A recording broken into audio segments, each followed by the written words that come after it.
Имавме ние 77-69 на некои 3,5 минути до крај. Имавме игри, имавме све и место да го скршиме противникот. Ние со неколку грешки дозволивме да се они вратат во игра и некоја резултатска класкалица кај што ние не ги искористивме нашите шанси.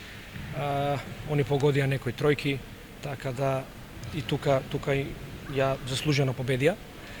Сакам да кажам, значи ние последно време имаме проблем со само што излеговме минатата недела од изолација, имавме еден тежок натпревар со ТФ-та, променивме доста играчи.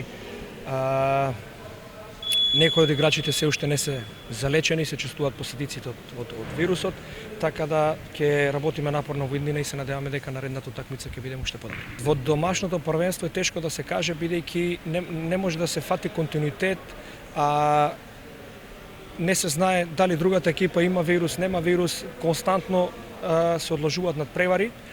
Се надевам дека ќе играме во сабота и недела со екипата на Црндрим, а веќе в среда ни доаѓа Академик Бултекс тука, исто бугарски тим кој е еден од претендентите за висок пласман. Pa dobro, prvo bih čestitao na fair i korektnoj igri protivniku Kumanovu. Bilo je dosta oscilacija i u jednom i u drugom timu, da budemo iskreni, bilo je dosta oscilacija.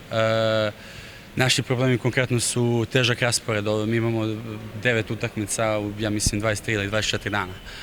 Tako da idemo iz utakmice u utakmicu, imamo malo vremena da se pripremamo, a tim je dosta mladi, treba im taj trening. Tako da ja mislim da je to razlog tih oscilacija, a sve u svemu utisci su pozitivni, posle pobjede moraju biti, tako.